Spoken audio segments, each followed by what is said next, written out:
Hey everybody, my name is Nafu. I am a software developer at Tenjin. I'm Chris. I'm the CEO of Tenjin, been in the industry for over 10 years, worked with a lot of mobile advertisers, various different applications, and helping them grow profitably from two people in a garage to maybe 100-person companies or more. And in this video, we're going to be talking about SKAdNetwork 4.0. So this year at Apple's Worldwide Developers Conference, they announced SKAdNetwork 4.0. These changes provide advertisers and marketers more data to improve the performance of their apps while maintaining the privacy of their users. Chris, can you tell us a bit more about these changes? Yeah, sure. There's actually a lot of different changes out there. The biggest ones, in my opinion, are the fact that SKAdNetwork 4.0 will now have the ability to track multiple conversions, possibly do some web attributions later in the future. I think in terms of multiple conversions, this is one of the bigger ones because it will start to provide advertisers more capability to look at things on a cohorted basis. There are some things within the multiple conversions framework that generally are not as fine-grained as before. In fact, they call it fine-grained versus coarse-grained. So there will fall into like three buckets of multiple conversions on a cohorted basis. So within the first 0 to 2 days, you might get a fine-grained conversion value, and that's going to be a specific conversion value like, 0 to 63. But in the second two cohorted buckets, where you can see more of a lifetime value type of perspective, it'll be more of a coarse grained version of this. So it'll be either high, medium, or low. But it does give you a little bit more information as an advertiser as to kind of the lifetime performance of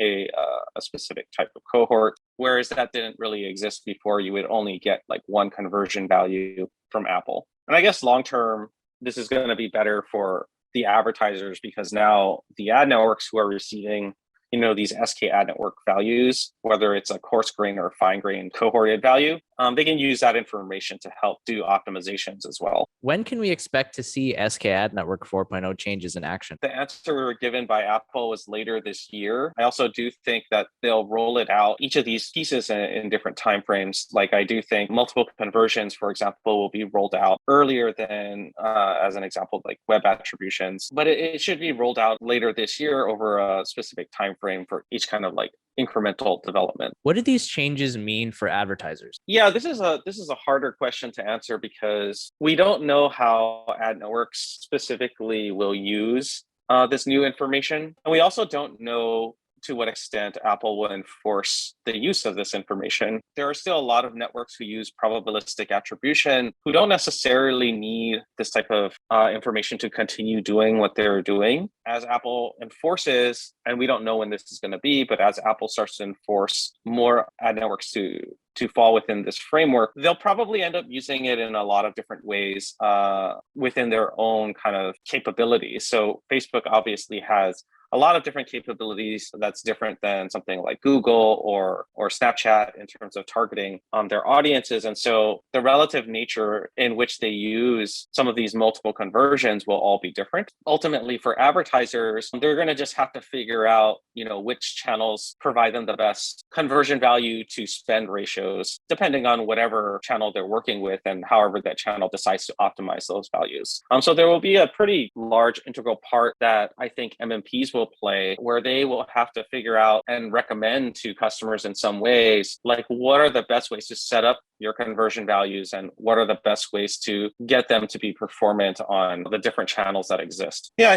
I think it's still very early stages in the SKAdNetwork lifecycle for a number of reasons. I think the primary one that everyone is just itching to learn more about from Apple is just like how and when are all of these changes going to be enforced. I think Apple's kind of in a tough spot to decide how to enforce this, given all of the environment we're in around privacy, as well as how they're looked at, from controlling the App Store. They're kind of in a tricky spot. They're trying to solve the solution from both ends while also helping app developers do what they need to do. I think there's a lot of people and advertisers just waiting to see what happens in terms of enforcement for one. But I think also I see and talk to a lot of developers out there who, quite frankly, are just trying to figure out what works best for them. And they start off mostly on channels that are being enforced to try to figure out for themselves, how conversion values work. I would say there's some, maybe 10 to 20% of budgets just trying to like figure out and get a sense for how SKAdNetwork would work with a specific channel and how it could be optimized. And I think this share is increasing over time, but it'll definitely increase much faster once or if Apple ever decides how they want the ecosystem to play out here. So like, do you feel like it's kind of been almost like a sandbox for advertisers and developers still trying to figure out how to use SKAdNetwork? And do you think that 4.0 is something that's trying to make that a little bit more defined? Like, do you think the new API changes make it more clearly defined how you can even use SKAdNetwork to get the value you're looking for? Yeah, definitely still a sandbox. I would say, everything pre-Scan 4.0 was even like, let's say, a smaller sandbox, and Apple kind of crimped down on a few ad networks to kind of enforce this capability for Scan. And I think Apple is just iterating with Scan 4.0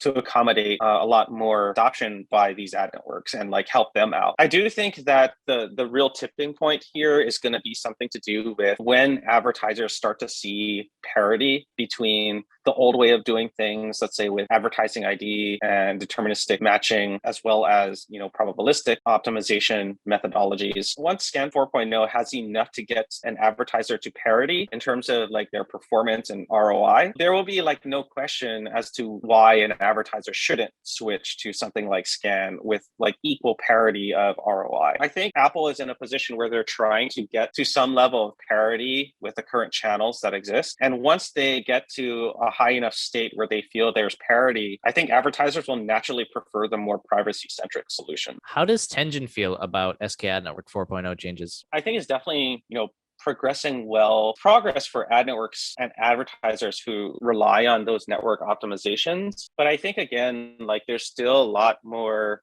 enforcement that's needed in order for an attribution provider or someone like Tenjin to provide a lot of value. I mean, I do think there is some value in the fact that we can help recommend certain types of conversion value schemas that work better than others on specific networks. And I think that's one area that we're actually investing a lot of effort in. I think we're also in this sandbox phase with a lot of our customers trying to figure out how to like configure their applications with SKAdNetwork to the point where they can get to parity with their returns. The whole position that we're taking here is, can we build a product that gets a customer to ROI parity on a privacy-centric platform? And if so, that's going to be the de facto way to advertise. I think that's the real crux of what we're trying to do here.